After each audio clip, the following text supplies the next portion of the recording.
no matter how many things you have aligned and everything is on course, sometimes you're just not going to be in control of the outcome.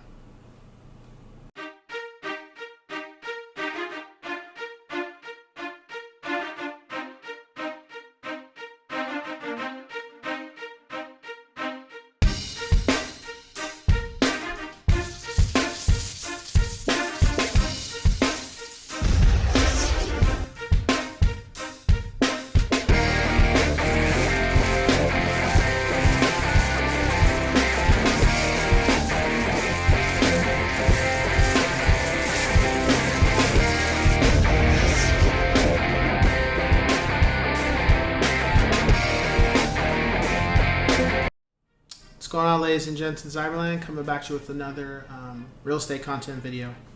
In this one, I am pretty much talking about, as I said in my intro, you can have everything aligned, you've done everything to the T, and the outcome doesn't go the way it should. Sometimes, no matter what you do, you have no control over the outcome. And what that means is that, especially for me with the business I'm in, is, the inspection's done right, the appraisal's good, the loan is good.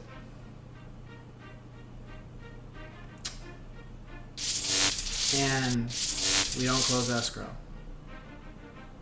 Whether it's because my client changed their mind or an unforeseen event happens to where the sellers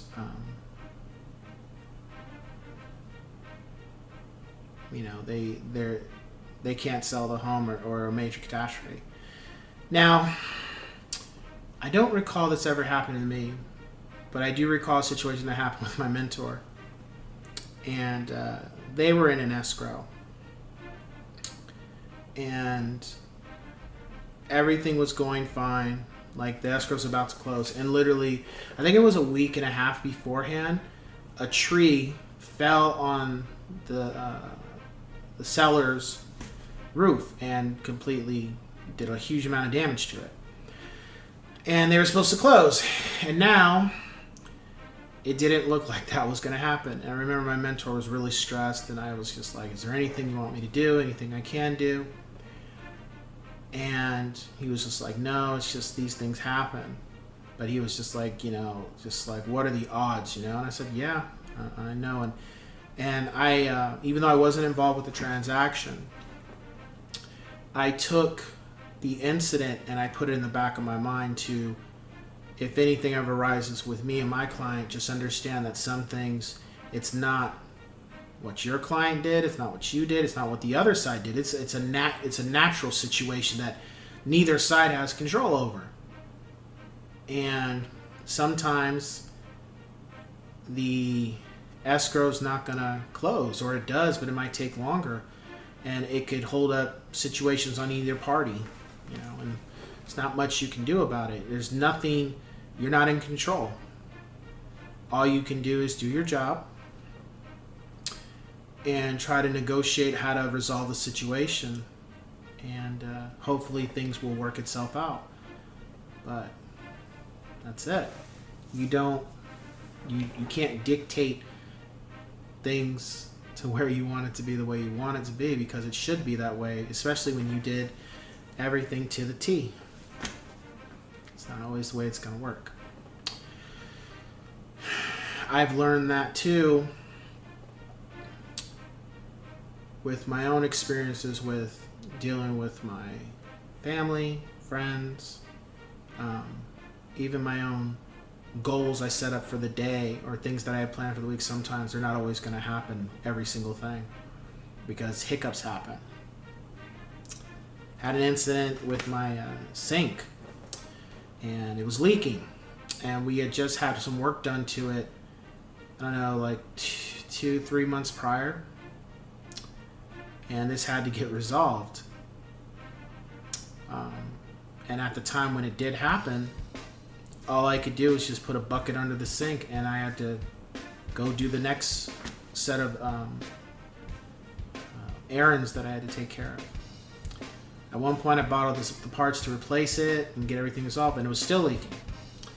Called the plumber, come to find out that a part was cracked in 3 different places, and that's why there was leakage. And I told my plumber, because he's, I've had him come for many different things, and I told him, was there anything I could have done, or was this something we didn't do? And he was just like, no, this is a wear and tear situation.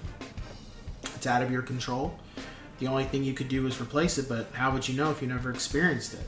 Well, now, because of that, I've experienced it, that if it happens again, I know what to do in resolving the issue. But the point is, it's just like, I had no control over that pipe cracking. There was nothing I could have done to stop it. There was no maintenance, preventative maintenance that would have worked. It was meant to crack, and this was the time it was going to crack. And you're either going to sit here and get it resolved, or you're going to do a Band-Aid for the time being and go fit it and go take care of the things you have to do. And that's really what it comes down to. There's always going to be something that gets in your path where you have 5 more things you have to do for the day, and all of a sudden something gets in your way to where it's affecting you to get these 5 things done. Well, what do you do about it? Can you resolve the situation and get your 5 other errands done, or can you not? If you can't, then you can't. If you can, then do it. Sitting around being pissed off or complaining or feeling some type of way, those 5 things still need to get done. So it's like, okay, got this problem. Can we do something about it now, or can we not? Okay, we can. Okay, let's do this. Boom, boom, boom, boom. Okay, let me go finish these 5 other things. And that's it. And as I've learned too with life, and I don't know, maybe it's as you get older, you get wiser with your experiences, but eventually it just becomes a thing where you're always trying to spend time problem solving. You spend more time problem solving than doing anything else when you're dealing with life. Unless you have somebody handling it, but something at your house, no matter how good it is going to break. What's the problem solving of resolving it? And that's really what life becomes. It's just something arises, how to resolve it. Something arises, how to resolve it. Something arises, how to resolve it. Something arises, how to resolve it. And it just keeps being that thing. It's just to what scale is the problem? Is it a major problem or a minor problem? Major problem or minor problem? Major problem or medium? Or maybe a 3/4. So anyway, that being said, I will catch you guys on the next one. Take care.